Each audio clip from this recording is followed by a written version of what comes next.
সুপ্রিয় শিক্ষার্থীরা, আশা করছি তোমরা সবাই ভালো আছো এবং সুস্থ আছো। আজকে আমি তোমাদের সাথে মানুষের হৃৎপিণ্ডের গঠন নিয়ে আলোচনা করব। হৃৎপিণ্ডের গঠন নিয়ে আলোচনা করতে গেলে প্রথমেই আমাদেরকে জানতে হবে হৃৎপিণ্ড কাকে বলে বা হৃৎপিণ্ড বলতে আমরা কি বুঝি। তোমরা জানো, আগের পর্বের ক্লাসগুলোতে আমি তোমাদেরকে বলেছিলাম যে মানুষের শরীরের সমগ্র অঞ্চলে রক্ত সঞ্চালনের জন্য বা রক্ত সরবরাহের জন্য প্রধান ভূমিকা পালন করে হৃৎপিণ্ড এবং রক্তবাহী নালিকা। অর্থাৎ আমাদের দেহের রক্ত সঞ্চালনের প্রধান অঙ্গগুলোর মধ্যে রয়েছে হৃৎপিণ্ড এবং রক্তবাহী নালিকা। এই রক্তবাহী নালিকাগুলো আবার তিন রকম হয়: ধমনী, শিরা এবং কৈশিক চালিকা। এই নালীর ভিতর দিয়ে রক্তকে সঞ্চালিত করার জন্য, রক্তকে প্রেরণ করার জন্য পাম্পের মতো যে অঙ্গটি কাজ করে সেই অঙ্গটিই হচ্ছে হৃৎপিণ্ড।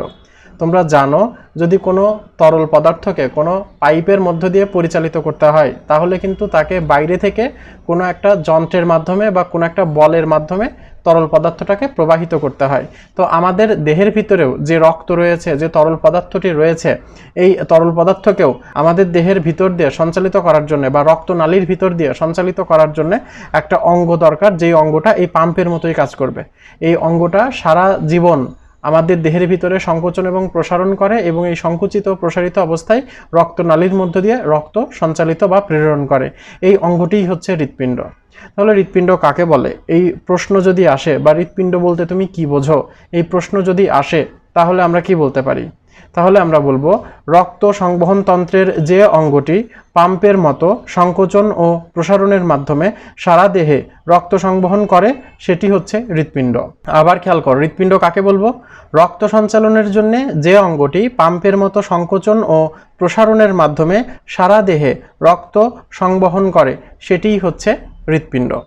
তাহলে এখন আমরা দেখি, চলো হৃৎপিণ্ড আমাদের শরীরে কোথায় অবস্থান করে। হৃৎপিণ্ড কোথায় অবস্থান করে সেটা যদি দেখতে হয়, এখন একটা চিত্র দেখো। এই চিত্রে তোমরা বুঝতে পারছো যে আমাদের শরীরে হৃৎপিণ্ডটা ঠিক কোথায় অবস্থান করছে। এখন যে চিত্রটি দেখতে পাচ্ছ তোমরা, এই চিত্রের মধ্যে কিন্তু ভালোভাবে দেখা যাচ্ছে যে হৃৎপিণ্ড কোথায় অবস্থান করে। আমি যে দাগটা দিচ্ছি এই অঙ্গটাই হচ্ছে হৃৎপিণ্ড। তাহলে হৃৎপিণ্ড কোথায় অবস্থান করে সেটা যদি দেখো ভালো করে, তাহলে কি দেখতে পাবে? দেখো, হৃৎপিণ্ড আমাদের দেহের ঠিক বক্ষ গহ্বরে অবস্থান করে। তোমরা জানো আমাদের দেহের গহ্বর দুইটা, একটা উদর গহ্বর আর একটা হচ্ছে বক্ষ গহ্বর।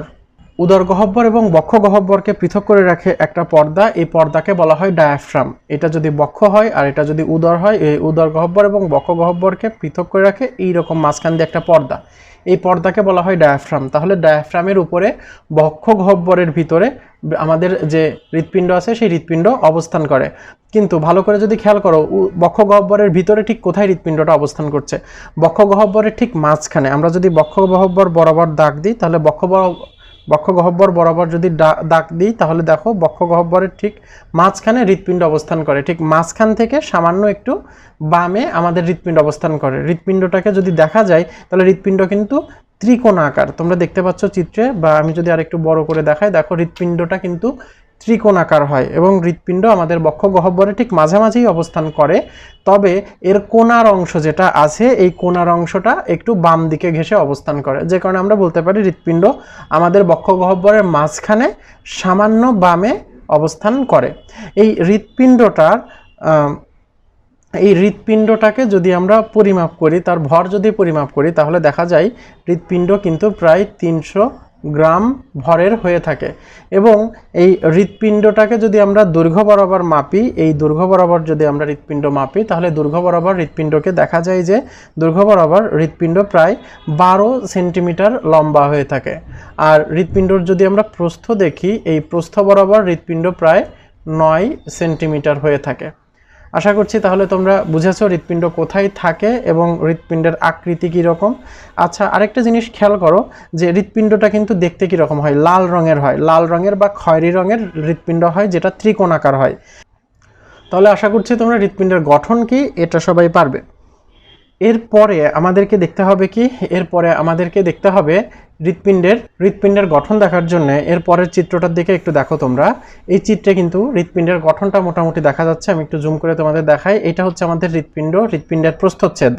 তো হৃৎপিণ্ডের প্রস্থচ্ছেদের আমরা যদি হৃৎপিণ্ডের প্রস্থ থেকে আমরা একটু অংশ যদি কেটে একটু বড় করে দেখি, তাহলে কিন্তু দেখা যায় হৃৎপিণ্ডর যে প্রাচীর, এই প্রাচীর 3 স্তর বিশিষ্ট, এবং 3 স্তর বিশিষ্ট হৃৎপিণ্ডের প্রাচীরের বাইরে দিয়ে আবার 2 স্তর বিশিষ্ট একটা পর্দা থাকে। এই পর্দাকে বলা হয় পেরিকার্ডিয়াম। তাহলে হৃৎপিণ্ডের বাইরে দিয়ে যে আবরণ থাকে, এই আবরণকে আমরা বলবো পেরিকার্ডিয়াম। পেরিকার্ডিয়ামটা কিন্তু দ্বিস্তরী। পেরিকার্ডিয়ামটা দ্বিস্তরী পর্দা দিয়ে আবৃত থাকে। এই দুইটা স্তরের মাঝখানে কিন্তু ফাঁকা একটা অংশ থাকে। এই ফাঁকা অংশের মধ্যে এক ধরনের তরল পদার্থ থাকে, যেই তরল পদার্থটা হৃৎপিণ্ডের সংকোচন এবং প্রসারণে ভূমিকা পালন করে। তাহলে হৃৎপিণ্ড দ্বিস্তরী পর্দা দিয়ে আবৃত থাকে। সেই দ্বিস্তরী পর্দাটাকে আমরা বলবো পেরিকার্ডিয়াম, এবং সেই দ্বিস্তরী পর্দার মাঝখানে একটা ফাঁকা জায়গা থাকে, যে ফাঁকা জায়গার মধ্যে এক ধরনের তরল থাকে, যেটা হৃৎপিণ্ডকে সংকুচিত এবং প্রসারিত করতে সহায়তা করে। এই হৃৎপিণ্ডের আবরণের পরে হৃৎপিণ্ডের যে দেয়াল শুরু হয়, সেই হৃৎপিণ্ডের দেয়ালটা আবার আমরা দেখি 3 স্তর বিশিষ্ট হয়। এখানে দেখো 3 স্তর বিশিষ্ট হৃৎপিণ্ডের দেয়াল হয়। তার মধ্যে একদম বাইরের যে স্তর, এই বাইরের স্তরটাকে আমরা বলি এপিকার্ডিয়াম। মানে পেরিকার্ডিয়ামের পরেই যে স্তরটা থাকে, সেই স্তরটাকে আমরা বলবো এপিকার্ডিয়াম। এটি হৃৎপিণ্ডের সবথেকে বাইরের স্তর। এই স্তরে বিক্ষিপ্তভাবে বেশ কিছু চর্বি কিন্তু আমরা লেগে থাকতে দেখি। এরপরে হৃৎপিণ্ডের সবথেকে মাঝখানের স্তর এবং সবথেকে বড় স্তর, এটাকে আমরা বলবো মায়োকার্ডিয়াম। এটা দৃঢ় পেশি দ্বারা গঠিত হয়। এটা দৃঢ় অনৈচ্ছিক পেশি দিয়ে গঠিত হয়, এবং এই পেশি হৃৎপিণ্ডের সংকোচনে এবং প্রসারণে প্রধান ভূমিকা পালন করে। মায়োকার্ডিয়াম দেখো সবথেকে বড় এবং মোটা পেশির স্তরটাই হচ্ছে কিন্তু মায়োকার্ডিয়াম। এরপরে ভিতরের দিকে যে ছোট্ট পাতলা একটা স্তর আছে, এই স্তরটাকে আমরা বলবো এন্ডোকার্ডিয়াম। তাহলে এন্ডোকার্ডিয়াম হচ্ছে হৃৎপিণ্ডের সবথেকে ভিতরের দিকের যে স্তর, সেই স্তরটাকে আমরা বলবো এন্ডোকার্ডিয়াম। এই এন্ডোকার্ডিয়াম দ্বারাই কিন্তু হৃৎপিণ্ডের ভিতরে যে গহ্বরগুলো থাকে, সেই গহ্বরগুলো পরিবেষ্টিত থাকে। এখন আমরা হৃৎপিণ্ডের বাইরের আবরণগুলো তো দেখলাম। এখন দেখা যাক হৃৎপিণ্ডর গঠনটা কীরকম। গঠন দেখার জন্য আমাদেরকে আরেকটা চিত্র সম্পর্কে দেখতে হবে। চলো সেই চিত্রটা দেখি। দেখো হৃৎপিণ্ডের গঠনের চিত্র এখন দেখা যাচ্ছে। এটা মানব হৃৎপিণ্ডের লম্বচ্ছেদের চিত্র। এই চিত্রের দিকে যদি আমরা তাকাই, তাহলে হৃৎপিণ্ডের গঠনটা ভালোভাবে বোঝা যাচ্ছে। এক্ষেত্রে দেখো মানুষের হৃৎপিণ্ড আমরা বলি ক্রমাগত সংকোচন প্রসারণ হয়। পুরো হৃৎপিণ্ড কিন্তু একসাথে সংকোচন প্রসারণ করে না, বরং হৃৎপিণ্ডের একটা নির্দিষ্ট এলাকা একসাথে সংকোচন প্রসারণ করে। হৃৎপিণ্ডের যে উপরের দিকের যে অঞ্চলটা দেখছো, আমি কালো রঙের কালি দিয়ে দেখাচ্ছি। দেখো এই উপরের দিকের অঞ্চল একসাথে সংকুচিত প্রসারিত হয়, আর বাকি নিচের দিকের অঞ্চল একসাথে সংকুচিত প্রসারিত হয়। এই জন্য হৃৎপিণ্ডকে মোট 2টা এলাকায় ভাগ করা হয়। উপরের দিকের অঞ্চল যেটা একসাথে সংকুচিত প্রসারিত হয়, সেটাকে বলা হয় অলিন্দ, আর নিচের দিকের অঞ্চল যেটা একসাথে সংকুচিত এবং প্রসারিত হয়, সেটাকে আমরা বলি নিলয়। অলিন্দ যেটা আছে, অলিন্দ আবার 2টা প্রকোষ্ঠে ভাগ থাকে, একটা বাম পাশে থাকে, একটা ডান পাশে থাকে। এই দেখো এটা হচ্ছে বাম পাশের প্রকোষ্ঠটা, আর এটা হচ্ছে ডান পাশের প্রকোষ্ঠটা। এটা তাহলে অলিন্দ আমরা 2টা পেলাম। ঠিক তেমনিভাবে নিলয়ও কিন্তু 2টা প্রকোষ্ঠে ভাগ থাকে। এখানে বাম পাশের নিলয়ের প্রকোষ্ঠ, আর এদিকে ডান পাশের নিলয়ের প্রকোষ্ঠ। তাহলে আমরা দেখলাম মানুষের হৃৎপিণ্ড মোট 4টি প্রকোষ্ঠে ভাগ থাকে। উপরের প্রকোষ্ঠ 2টিকে একসাথে বলা হয় অলিন্দ, আর নিচের প্রকোষ্ঠ 2টিকে একসাথে বলা হয় নিলয়। আশা করছি তাহলে তোমরা অলিন্দ কি নিলয় কি এটা পারবে। উপরের প্রকোষ্ঠ 2টাকে বলা হবে অলিন্দ, নিচের প্রকোষ্ঠ 2টাকে বলা হবে নিলয়। বাম পাশের অলিন্দকে বলা হবে বাম অলিন্দ, ডান পাশের অলিন্দকে বলা হবে ডান অলিন্দ। বাম পাশের নিলয়কে বলা হবে বাম নিলয়, এবং ডান পাশের নিলয়কে বলা হবে ডান নিলয়। আচ্ছা, এখন খেয়াল করো, এই যে বাম অলিন্দ আছে, এই বাম অলিন্দের মধ্যে একটা রক্তনালী প্রবেশ করে। বাম অলিন্দে যে রক্তনালী প্রবেশ করে, এই রক্তনালীকে বলা হয় ফুসফুসীয় শিরা। দেখো বাম অলিন্দে 2টা রক্তনালী প্রবেশ করে। এখান থেকে একটা ফুসফুসীয় শিরা প্রবেশ করছে, যেটাকে আমরা লিখছি বাম ফুসফুসীয় শিরা। আবার এদিকে দেখো এখান থেকে পিছন দিয়ে আরো একটা রক্তনালী, মূলত ফুসফুসীয় শিরা 2টা করে প্রবেশ করে, সেগুলোকে আমরা বলছি ডান ফুসফুসীয় শিরা। তাহলে পিছন দিয়ে ডান ফুসফুসীয় শিরা এই দিক দিয়ে প্রবেশ করবে, এখানে আমি দাগ দিয়ে দেখাচ্ছি। দেখো এই দিক দিয়ে প্রবেশ করবে পিছন দিয়ে, আর বাম ফুসফুসীয় শিরা এই দিক দিয়ে প্রবেশ করবে। এখান থেকে রক্ত বাম অলিন্দে নিয়ে আসাটাই হচ্ছে এটার কাজ। তাহলে বাম অলিন্দে ফুসফুসীয় শিরা প্রবেশ করে, এটা তোমরা বুঝলে। এরপরে বাম অলিন্দের পরে যেটা থাকে সেটা হচ্ছে বাম নিলয়। এরপর বাম অলিন্দের পরে এরপরে থাকে নিচে বাম নিলয়। দেখো এই বাম অলিন্দের পরে বাম নিলয়ে ঢোকার পথে এখানে একটা দরজা রয়েছে, এই দরজাটাকে বলা হয় বাইকাস্পিড কপাটিকা। কপাটিকা কাকে বলে? কপাটিকা এক ধরনের একমুখী দরজা, অর্থাৎ যেই দরজা কোনো বস্তুকে শুধুমাত্র এক মুখে প্রবেশ করতে দেয়, অর্থাৎ রক্ত শুধু অলিন্দ থেকে নিলয়ে প্রবেশ করতে পারবে, কিন্তু বিপরীত পথে নিলয় থেকে অলিন্দে যেতে পারবে না। এটাই হচ্ছে কপাটিকার কাজ। এবং এখানে কপাটিকাতে দরজার পাল্লা থাকে দুইটা, বা এটাকে বলা হয় হচ্ছে বাইকাস্পিড কপাটিকা। তো এখানে কাস্প, কাস্প মানে আমরা বলতে পারি পাল্লা, তো এই কাস্প থাকে দুইটা, এই জন্য এটাকে বলা হয় বাইকাস্পিড কপাটিকা। তাহলে দেখো বাম অলিন্দ এবং বাম নিলয়, বাম অলিন্দ বাম নিলয়ের সংযোগস্থলে থাকে কি একটা বাইকাস্পিড কপাটিকা থাকে। এই কপাটিকার কাজ কি? কপাটিকার কাজ যে বাম নিলয় থেকে রক্ত যেন বাম অলিন্দে প্রবেশ করতে না পারে, বাম অলিন্দ থেকে রক্তকে বাম নিলয়ে একমুখী করে প্রবেশ করানোটাই হচ্ছে বাইকাস্পিড কপাটিকার কাজ। এই বাইকাস্পিড কপাটিকার পরে আমাদের যে বাম নিলয়, রক্ত বাম নিলয়ে প্রবেশ করবে। বাম নিলয় থেকে রক্ত কোথায় যাবে? বাম নিলয় থেকে রক্ত চলে যাবে এই যে এখানে এই মহাধমনীতে রক্ত চলে যাবে। এই বাম নিলয় থেকে রক্ত যেন শুধু মহাধমনীতে যায়, কিন্তু মহাধমনী থেকে বিপরীত ক্রমে যেন রক্ত বাম নিলয়ে আসতে না পারে, এজন্য এই বাম নিলয় থেকে এবং মহাধমনীর সংযোগস্থলে দেখো এখানে একটা কপাটিকা আছে, এটাকে বলা হয় সেমি লুনার কপাটিকা বা অর্ধচন্দ্র আকৃতির কপাটিকা। এই কপাটিকার কাজ কি? কপাটিকার কাজ হচ্ছে রক্ত যেন মহাধমনী থেকে পিছনে আসতে না পারে, রক্ত বাম নিলয় থেকে মহাধমনীতেই শুধুমাত্র যেতে পারবে। রক্ত যখন বাম নিলয় থেকে মহাধমনীতে যাবে, মহাধমনীতে যাওয়ার পর মহাধমনী দেখো একটা বিশাল মোটা রক্তনালী, এই রক্তনালীর মাধ্যমে সারা দেহে রক্তকে ছড়িয়ে দেওয়াটাই কিন্তু এই মহাধমনীর কাজ। মহাধমনী থেকে দেখো অসংখ্য নালী বেরিয়েছে, এই নালীগুলো আমাদের সারা দেহে রক্ত নিয়ে যাবে, এবং এই মহাধমনীটা ঘুরে নিচের দিকে নেমে গেছে, এবং নিচের দিকেও সারা দেহে রক্ত সঞ্চালন করাটা হচ্ছে মহাধমনীর কাজ। এখন এখান থেকে রক্ত সারা দেহে যাবে, রক্ত সারা দেহে যাবার পর সেখানে প্রত্যেকটা কৈশিক জালিকায় যাবে, কৈশিক জালিকা হয়ে সেটা আমাদের দেহের প্রত্যেকটা কোষে যাবে, কোষে গিয়ে রক্ত সেখানে অক্সিজেন দিবে এবং কার্বন ডাইঅক্সাইড গ্রহণ করবে। এই গ্রহণ করা কার্বন ডাইঅক্সাইড এরপরে কি হবে? গ্রহণ করা কার্বন ডাইঅক্সাইড এই ঊর্ধ্ব মহাশিরাতে আসবে। তাহলে দেখো যে আমাদের যে ডান অলিন্দ আছে, ডান অলিন্দে দুইটা শিরা প্রবেশ করে, একটা উপরের থেকে যেটা আসছে এটা ঊর্ধ্ব মহাশিরা, আর নিচে থেকে একটা আসছে এটাকে আমরা বলবো নিম্ন মহাশিরা। তাহলে ডান অলিন্দে দুইটা মহাশিরা প্রবেশ করে, একটা ঊর্ধ্ব মহাশিরা আর একটা নিম্ন মহাশিরা প্রবেশ করে। এই ঊর্ধ্ব মহাশিরা এবং নিম্ন মহাশিরা দিয়ে কার্বন ডাইঅক্সাইড যুক্ত রক্ত ডান অলিন্দে প্রবেশ করে।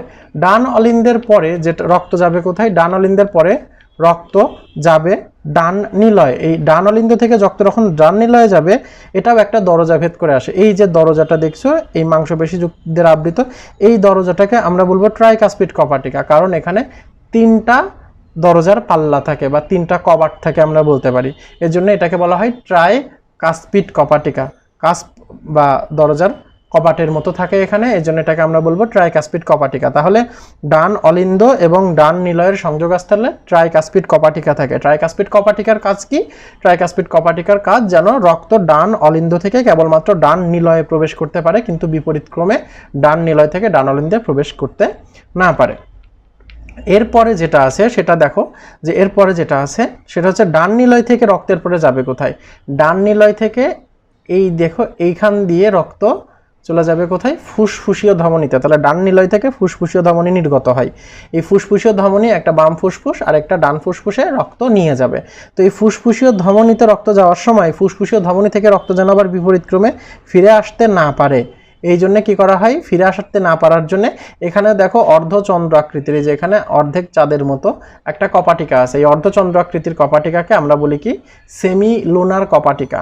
তাহলে ডান নিলয় থেকে তাহলে দেখো ডান নিলয় থেকে ফুসফুসীয় ধমনীর উৎপত্তি ঘটে, এবং এই ফুসফুসীয় ধমনী এবং ডান নিলয়ের সংযোগস্থলেও কিন্তু একটা কপাটিকা থাকে। এই কপাটিকাকে বলা হয় অর্ধচন্দ্র আকৃতির কপাটিকা। অর্ধচন্দ্রাকৃতির কপাটিকার কাজ কি? অর্ধচন্দ্রাকৃতির কপাটিকার কাজ হচ্ছে যেন রক্ত ফুসফুসীয় ধমনী থেকে আবার নিলয়ে ফিরে আসতে না পারে, নিলয় থেকে রক্ত শুধুমাত্র ফুসফুসীয় ধমনীতেই যেন প্রবেশ করতে পারে। তাহলে এটা হচ্ছে আমাদের হৃৎপিণ্ডের মূল গঠনটা হয়ে গেল। এখানে একটা জিনিস খেয়াল করো, হৃৎপিণ্ডের যখন সংকোচন হবে, অর্থাৎ অলিন্দ যখন সংকুচিত হয়, তখন রক্ত শুধুমাত্র অলিন্দ থেকে নিলয়ে আসে। এজন্য হৃৎপিণ্ডের অলিন্দের প্রাচীর কিন্তু খুব বেশি মোটা না, দেখো একদম পাতলা অলিন্দের প্রাচীর। আর নিলয়, ডান নিলয়ের যে প্রাচীর, এই ডান নিলয়ের প্রাচীরের ডান নিলয়ের সংকোচনের কারণে হৃৎপিণ্ড থেকে রক্ত ফুসফুসে যায়, অল্প একটু পথ যেতে হয়, এজন্য ডান নিলয়ে প্রেশার কম দিলেও চলে, এই জন্য ডান নিলয়ের প্রাচীরটা কিন্তু খুব বেশি মোটা না। অপরদিকে বাম নিলয়ের যে প্রাচীর, বাম নিলয়ের প্রাচীর সব থেকে মোটা হয়, কারণ বাম নিলয়ের প্রাচীরের সংকোচনের কারণে হৃৎপিণ্ড থেকে রক্ত কিন্তু সারা দেহে প্রবাহিত হয়, এজন্য বাম নিলয়ের প্রাচীরটা হয় সব থেকে বেশি মোটা। এজন্য তোমরা যখন হৃৎপিণ্ডের চিত্র আঁকবে তখন এই বিষয়টা কিন্তু খেয়াল রাখবে যে তোমার অলিন্দের প্রাচীর কিন্তু পাতলা হয়, তারপর ডান নিলয়ের প্রাচীর মাঝারি একটু মোটা হয় এবং বাম নিলয়ের প্রাচীরটা সব থেকে বেশি মোটা হয়। আশা করছি তাহলে তোমরা হৃৎপিণ্ডের গঠন কি এটা পেরেছো। বাসায় কিন্তু হৃৎপিণ্ডের এই লম্বচ্ছেদের চিত্র আঁকাটা ভালো করে প্র্যাকটিস করতে হবে। এখানে একটা জিনিস খেয়াল করো, এই যে সাদা সাদা যেগুলো দেখছো, এই সাদা সাদাগুলো কি? সাদা সাদাগুলো কিন্তু আসলে টেন্ডন। এই টেন্ডনের কাজ কি? টেন্ডনটা এই যে কপাটিকার এক একটা অংশের সাথে যুক্ত থাকে। এই হৃৎপিণ্ড যখন প্রসারিত হয়, হৃৎপিণ্ডের নিলয় যখন প্রসারিত হয়, তখন এই প্রসারণের সময় এই টেন্ডনের টানের কারণে তখন এই কপাটিকাগুলো খুলে যায়। কপাটিকাগুলো খুলে গেলে রক্ত এখানে চলে আসতে পারে। আবার যখন এটা সংকুচিত হয়ে যায়, তখন টেন্ডন সংকুচিত হয়ে যায়, তখন কপাটিকাগুলো বন্ধ হয়ে যায়, তখন হৃৎপিণ্ড তখন রক্ত আর এই অলিন্দে যেতে পারে না, রক্ত তখন এই ধমনীতে প্রবেশ করে। আশা করছি তোমরা বুঝেছো। এরপরে আমি একটা অ্যানিমেশন ভিডিও দিব যেখানে হৃৎপিণ্ডের সংকোচন এবং প্রসারণের মাধ্যমে কিভাবে কপাটিকা খুলে এবং বন্ধ হচ্ছে এটা তোমরা বুঝতে পারবে। তো এই অ্যানিমেশনটা দেখো, অ্যানিমেশনটা দেখলে কিন্তু এই হৃৎপিণ্ডের গঠন এবং হৃৎপিণ্ডের সংকোচন প্রসারণ কিভাবে হচ্ছে এটা তোমরা বুঝতে পারবে। এই অ্যানিমেশনে কেবলমাত্র এই তোমাদের যে নিলয়, এই নিলয়ের লম্বচ্ছেদটাই করা হয়েছে, অলিন্দের লম্বচ্ছেদটা ওখানে নেই অ্যানিমেশনটাতে, সেখানে অলিন্দটাকে তোমরা স্বাভাবিক হিসাবেই দেখতে পাবে। তো অ্যানিমেশনটা দেখা যাক। এই অ্যানিমেশনে কিন্তু তোমরা দেখছো যে কিভাবে নিলয় ক্রমাগত প্রসারিত এবং সংকুচিত হচ্ছে এবং নিলয়ের সংকোচন প্রসারণের মাধ্যমে কিভাবে তোমার কপাটিকা একবার খুলছে, আবার কপাটিকাগুলো বন্ধ হচ্ছে। ভালো করে অ্যানিমেশনটা দেখো। ঠিক আছে, অ্যানিমেশনটা যখন দেখা শেষ হলো, এখন আমরা এই রক্তের হৃৎপিণ্ডের মধ্য দিয়ে রক্ত কিভাবে সঞ্চালিত হয় বা হৃৎপিণ্ডের কাজ কিভাবে হচ্ছে সেটা একটু দেখব। দেখো, আমরা হৃৎপিণ্ডের কাজ শুরু করব কোথা থেকে? আমরা হৃৎপিণ্ডের কাজ শুরু করব বাম অলিন্দ থেকে। বাম অলিন্দ যখন প্রসারিত হবে, নিলয় এখন সংকুচিত, বাম অলিন্দ যখন প্রসারিত হবে, তখন অক্সিজেনযুক্ত রক্ত এই ফুসফুসীয় ধমনী দিয়ে বাম নিলয়ে প্রবেশ করবে। এটা আমি কালিটা লাল কালি দিয়ে আঁকি, তাহলে তোমাদের বুঝতে সুবিধা হবে।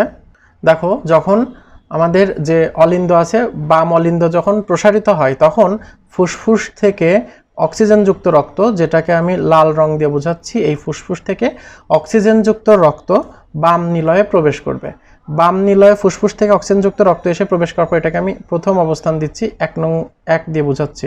তারপর বাম অলিন্দে ফুসফুস থেকে যখন রক্ত এসে প্রবেশ করবে, এরপর যখন বাম অলিন্দ সংকুচিত হবে, তখন সংকোচনের সময় নিলয় প্রসারিত হবে। নিলয় প্রসারিত হলে তখন এই যে বাইকাস্পিড কপাটিকা ছিল, সেই বাইকাস্পিড কপাটিকা দিয়ে রক্ত বাম নিলয়ে প্রবেশ করবে।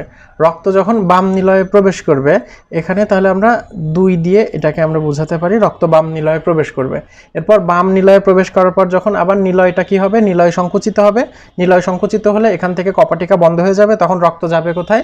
তখন বাম নিলয় থেকে রক্ত এই যে কপাটিকা আছে, অর্ধচন্দ্র আকৃতির কপাটিকা, এই অর্ধচন্দ্র আকৃতির কপাটিকা দিয়ে এটা আমাদের যে মহাধমনী আছে সেই মহাধমনীতে প্রবেশ করবে।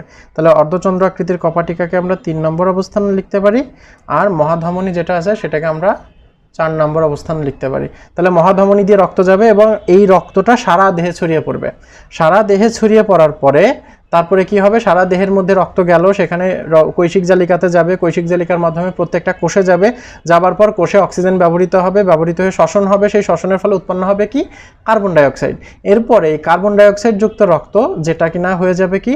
নীল রঙের। তো আমি এবার কার্বন ডাইঅক্সাইড যুক্ত রক্ত যেটা নীল রঙের হচ্ছে এটাকে দেখাচ্ছি যে এরপর যখন আবার ডান অলিন্দ প্রসারিত হবে, ডান অলিন্দ প্রসারিত হলে এই কার্বন ডাইঅক্সাইড যুক্ত রক্ত ঊর্ধ্ব মহাশিরা, মনে আসছে নিশ্চয়ই, এটাকে আমরা বলছিলাম ঊর্ধ্ব মহাশিরা, আর নিচে দিয়ে যেটা আসছিল এটাকে আমরা বলবো নিম্ন মহাশিরা। এই ঊর্ধ্ব মহাশিরা এবং নিম্ন মহাশিরা থেকে কার্বন ডাইঅক্সাইড যুক্ত রক্ত আসবে। এটাকে আমরা পজিশন দিতে পারি কত? এটাকে আমরা 5 নাম্বার পজিশন দিতে পারি। রক্ত এবার এই 5 নাম্বার পজিশনে আসবে, অর্থাৎ সারা দেহ থেকে কার্বন ডাইঅক্সাইড যুক্ত রক্ত ঊর্ধ্ব মহাশিরা এবং নিম্ন মহাশিরা দিয়ে ডান অলিন্দে এসে প্রবেশ করবে। ডান অলিন্দে কার্বন ডাইঅক্সাইড যুক্ত রক্ত এসে প্রবেশ করলো। এরপর অলিন্দ যখন সংকুচিত হবে, অলিন্দ সংকুচিত হলে তখন রক্তটা কোথায় যাবে? রক্তটা তখন ডান নিলয়ে প্রবেশ করবে। কেন ডান নিলয়ে প্রবেশ করবে? কারণ যখন সংকুচিত হয়ে যাবে তখন এখানে যে ট্রাইকাসপিড কপাটিকা ছিল অলিন্দ নিলয়ের ছিদ্রপথে বা সংযোগস্থলে, এই ট্রাইকাসপিড কপাটিকাটা খুলে যাবে। তখন কার্বন ডাইঅক্সাইড যুক্ত রক্ত এই ট্রাইকাসপিড কপাটিকা দিয়ে ডান নিলয়ে প্রবেশ করবে। ডান নিলয়ে প্রবেশ করার পর এবার নিলয় সংকুচিত হবে। নিলয় সংকুচিত হলে তখন এই ট্রাইকাসপিড কপাটিকা বন্ধ হয়ে যাবে। বন্ধ হয়ে গেলে তখন রক্ত কোথায় যাবে? তখন রক্ত এই দিক দিয়ে এই যে সেমিলুনার কপাটিকা, এই সেমিলুনার কপাটিকা দিয়ে, আচ্ছা এটাকে তাহলে আমরা 6 নাম্বার পজিশন দিতে পারি, এটাকে আমরা রক্তকে 7 নাম্বার পজিশন দিতে পারি। এরপর এই যে সেমিলুনার কপাটিকা দিয়ে রক্ত ফুসফুসে পৌঁছে, সেমিলুনার কপাটিকা দিয়ে রক্ত কোথায় চলে যাবে? ফুসফুসে পৌঁছে যাবে। তাহলে এটাকে 8 নম্বর পজিশন দিতে পারি।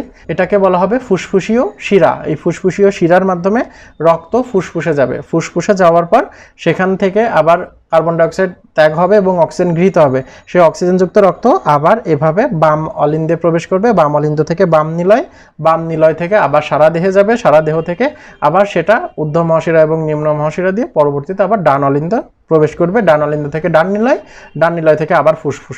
এভাবে পর্যায়ক্রমে রক্ত প্রবাহিত হতে থাকবে। তোমাদের বইতে একটা সুন্দর চিত্র দেওয়া আছে, এই চিত্রটা দেখলে তাহলে তোমরা হৃৎপিণ্ডের গঠনটা মোটামুটি আন্দাজ করতে পারবে। দেখো এখানে এই যে ফুসফুস থেকে অক্সিজেনযুক্ত রক্ত আসছে। অক্সিজেনযুক্ত রক্ত কোথায় আসছে? বাম অলিন্দে আসছে। এখান থেকেও দুইটা ফুসফুস আমাদের, বাম ফুসফুস ডান ফুসফুস। বাম ফুসফুস থেকে এবং ডান ফুসফুস থেকে অক্সিজেনযুক্ত রক্ত কোথায় এসে পৌঁছাচ্ছে? আমাদের হৃৎপিণ্ডের বাম অলিন্দে এসে পৌঁছাচ্ছে। তারপর অলিন্দ থেকে রক্তটা কোথায় যাচ্ছে? অলিন্দ থেকে রক্তটা বাম নিলয়ে যাচ্ছে। বাম নিলয় থেকে রক্ত কোথায় যাচ্ছে? মহাধমনীতে। এটা হচ্ছে আমাদের মহাধমনী। এই মহাধমনী থেকে রক্ত কোথায় চলে যাচ্ছে? সারা দেহে চলে যাচ্ছে। রক্ত সারা দেহে গেল, এখান দিয়েও রক্ত সারা দেহে গেল। সারা দেহে যাওয়ার পর সারা দেহের প্রত্যেকটা কোষে কিভাবে যাবে? রক্ত নালীর মাধ্যমে যাবে, যেটাকে আমরা বলবো কৈশিক জালিকা। এই কৈশিক জালিকার মাধ্যমে গেল এবং কৈশিক জালিকা দিয়ে যাওয়ার সময় প্রত্যেকটা কোষে অক্সিজেন ব্যবহৃত হয়ে যাচ্ছে এবং কার্বন ডাইঅক্সাইড উৎপন্ন হচ্ছে। এই কার্বন ডাইঅক্সাইড যুক্ত রক্ত তখন আবার কি হবে? এই যে শরীরের উপরের অংশ থেকে ঊর্ধ্ব মহাশিরা দিয়ে এবং নিচের অংশ থেকে নিম্ন মহাশিরা দিয়ে আবার আমাদের যে ডান অলিন্দ আছে সেই ডান অলিন্দে ফিরে আসবে। ডান অলিন্দ থেকে সেটা কোথায় যাবে? ডান অলিন্দ থেকে সেটা যাবে ডান নিলয়ে। ডান নিলয় থেকে সেটা কোথায় যাবে? এই দেখো ফুসফুসীয় ধমনীতে। এবং ফুসফুসীয় ধমনী থেকে সেটা কোথায় যাবে? ফুসফুসে যাবে এবং ফুসফুসে গিয়ে আবার কার্বন ডাইঅক্সাইড ত্যাগ হবে, অক্সিজেন গৃহীত হবে। সেই অক্সিজেনযুক্ত রক্ত আবার দেখো কোথায় আসবে? বাম অলিন্দে ফিরে আসবে। এভাবে পর্যায়ক্রমে আমাদের দেহে আমাদের যে হৃৎপিণ্ড আছে সেই হৃৎপিণ্ড এক প্রান্ত দিয়ে কার্বন ডাইঅক্সাইড যুক্ত রক্ত টেনে নিয়ে এসে ফুসফুসে পাঠায় এবং ফুসফুস থেকে অক্সিজেন যুক্ত রক্ত সারা দেহে প্রবাহিত করে। এভাবে পর্যায়ক্রমে আমাদের দেহে রক্ত প্রবাহিত হয় এবং সেখানে অক্সিজেন যুক্ত এবং কার্বন ডাইঅক্সাইড যুক্ত রক্ত আলাদা থেকে প্রবাহিত হয়। এখানে একটা জিনিস কিন্তু খেয়াল রাখো, এই যে ফুসফুসীয় শিরা, এই ফুসফুসীয় শিরা কিন্তু দেখো অক্সিজেন যুক্ত রক্ত বহন করে। আবার ফুসফুসীয় যে ধমনী, ফুসফুসীয় ধমনী কিন্তু কার্বন ডাইঅক্সাইড যুক্ত রক্ত বহন করে। এটা সবসময় মাথায় রাখবে যে বেশিরভাগ ক্ষেত্রে শিরা যদিও কার্বন ডাইঅক্সাইড যুক্ত রক্ত বহন করে, কিন্তু ফুসফুসীয় শিরাটা কিন্তু ব্যতিক্রম। ফুসফুসীয় শিরা অক্সিজেন যুক্ত রক্ত বহন করে। আবার বেশিরভাগ ক্ষেত্রে যত ধমনী আছে সবাই ধমনী দেখো লাল রঙের হয়, অর্থাৎ প্রায় সকল ধমনী অক্সিজেনযুক্ত রক্ত বহন করে, কিন্তু ফুসফুসীয় ধমনী যেটা আছে এই ফুসফুসীয় ধমনী কিন্তু কার্বন ডাইঅক্সাইড যুক্ত রক্ত বহন করে। তাহলে এটা কিন্তু ধমনী আর শিরার ক্ষেত্রে ব্যতিক্রম, এটা মাথায় রাখবে। পরবর্তীতে আমরা যখন ধমনী এবং শিরার পার্থক্য করব তখন কিন্তু তোমরা এটা ভালো করে বুঝতে পারবে। আচ্ছা, আশা করি তাহলে তোমরা এই বিষয়টা বুঝতে পেরেছো। এখন আমি তোমাদেরকে একটা অ্যানিমেশন দেখাবো। এখন তো এই অ্যানিমেশন দিয়ে তোমরা বুঝতে পারবে হৃৎপিণ্ড কিভাবে সংকোচন এবং প্রসারণের মাধ্যমে সারা দেহে রক্তকে সার্কুলেট করছে এবং হৃৎপিণ্ডের মধ্যে কিভাবে এক প্রান্ত দিয়ে অক্সিজেন যুক্ত আরেক প্রান্ত দিয়ে কার্বন ডাইঅক্সাইড যুক্ত রক্ত আসছে এবং সেটা অলিন্দ থেকে নিলয়ে যাচ্ছে, নিলয় থেকে আবার আমাদের ফুসফুসীয় ধমনী অথবা মহাধমনীতে যাচ্ছে, গিয়ে সারা দেহে ছড়িয়ে পড়ছে। এখন চলো অ্যানিমেশনটা একটু দেখে আসি।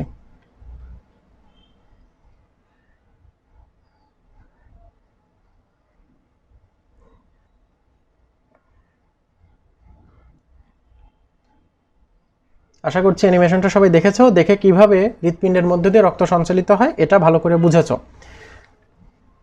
এখন আমরা আলোচনা করব রক্তবাহী নালী সম্পর্কে। তোমরা জানো যে রক্তবাহী নালী হতে পারে 3 রকম। সেই 3 রকম রক্তবাহী নালীগুলো কি কি? 3 রকম রক্তবাহী নালী। দেখো চিত্রটা তোমাদের বই থেকে নেওয়া, বইয়ের চিত্রটা একটু খেয়াল করো।